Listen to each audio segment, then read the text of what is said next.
ارشاد فرماتا ہے ظہر الفساد فی البر والبحر بما کسبت ایدی الناس کہ خشکی اور تری ہر جگہ فساد برپا ہے انسانوں کی اپنی کرتوتوں کی وجہ سے۔ آج دنیا کے ہر خطے میں بے چینی اور بدامنی ہے، حکومتیں پریشان ہیں، عوام ظلم اور ناانصافی کا شکار ہے۔ اقوام متحدہ اور سلامتی کونسل چند ممالک کے ہاتھوں کا کھلونا بن چکی ہے۔ طاقتور ممالک کی دہشت گردی کمزور ممالک کے اندر خلفشار برپا کر رہی ہے۔ لوٹ، چوری، ڈاکہ زنی عام ہے، مکر، فریب اور دھوکہ ہے۔ تاجر، صنعت کار، حکمراں اور ملازمین سب پریشان ہیں۔ نہ ان سے خلاف ہے، نہ غیروں کے ساتھ رواداری۔ باہمی اعتماد اٹھ چکا ہے، کسی کو کسی پر بھروسہ ہی نہیں۔ ایک طرف قتل اور دوسری جانب خودکشیاں ہوتی جا رہی ہے۔ کچھ ایسا ہی ماحول اس وقت بھی تھا جب محمد صلی اللہ علیہ وسلم مکہ میں پیدا ہوئے۔ انسان اپنے حقیقی معبود کو چھوڑ کر درختوں، پتھروں، جنوں اور اپنے جیسے انسانوں کی عبادت میں لگا تھا۔ جوا، چوری، ڈکیتی بالکل عام بات تھی۔ بچیاں زندہ دفن کی جاتی تھی، انسان مویشیوں کی طرح منڈیوں میں پھرتے تھے، ان سے جانوروں کی طرح کام لیا جاتا تھا۔ جنگل کا راج تھا، جس کی لاٹھی اس کی بھینس تھی۔ عمرہ اور طاقتور ظلم کرتے، غریب اور کمزور ظلم کی چکی میں پستے تھے۔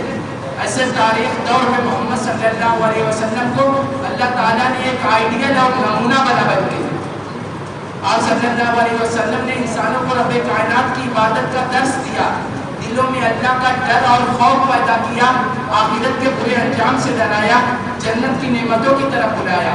آپ صلی اللہ علیہ وسلم نے اپنی زندگی کا پاک نمونہ پیش کیا۔ آپ نے ایک بیٹا بن کر ابو طالب سے محبت کی اور ان کی عزت اور خدمت کا حق ادا کر دیا۔ بکریاں چرا کر ان کی غربت کا سہارا بنے، تجارت میں ہاتھ بٹا کر ان کی مدد کی اور ایک ایماندار تاجر بن کر مکہ والوں سے صادق اور امین کا خطاب حاصل کیا۔ ایک وفادار شوہر بن کر بی بی خدیجہ کے محبوب بنے اور ان کے مال تجارت کو فروغ دیا۔ ایک مثالی باپ بن کر بچوں کی پرورش کی اور انہیں حسن سیرت سے آراستہ کیا۔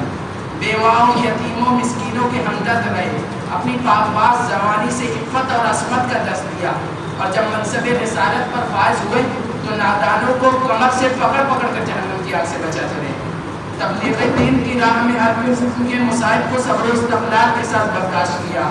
آپ کو شاعر، کاہن اور جھوٹا کہا گیا، مجلسوں میں مذاق اڑایا گیا، گلیوں میں پتھر برسائے گئے، نماز کی حالت میں پیٹھ پر بوجھ ڈالی گئی، آپ کا سماجی بائیکاٹ کیا گیا، آپ کو بھوکا اور پیاسا رکھا گیا۔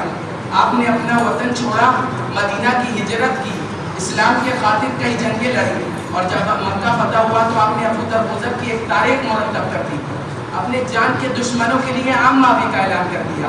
آپ صلی اللہ علیہ وسلم کی پوری زندگی انسانی فلاحی و کامرانی کے لیے ایک بہترین نمونہ پیش کرتی ہے۔ آج اس تباہ و برباد دنیا کو نبی صلی اللہ علیہ وسلم کا اسوہ ہی امن و چین عطا کر سکتا ہے۔ اسلام کی تعلیم ان دلوں کے اندر سے دشمنی کو ختم کر سکتی ہے۔ آؤ انسانوں ادھر آؤ، اللہ تعالیٰ نے آخری رسول محمد صلی اللہ علیہ وسلم کو تمہاری رہنمائی کے لیے بھیجا ہے۔ آؤ ان کی پاک زندگی کو دیکھو، پڑھو اور اس پر عمل کرو۔ ان کی زندگی میں تمہارے ہر دکھ کا علاج ہے، تمہارے ہر مسئلے کا حل ہے، تمہاری کامیابی کا راز ہے۔ لقد کان لکم فی رسول اللہ اسوۃ حسنہ، کہ بے شک رسول صلی اللہ علیہ وسلم کی زندگی میں تمہارے لیے بہترین نمونہ ہے۔ اللہ تعالیٰ سے دعا ہے کہ وہ ہمیں رسول صلی اللہ علیہ وسلم کی زندگی کو پڑھنے اور اس پر عمل پیدا ہونے کی توفیق عطا فرمائے۔ آمین۔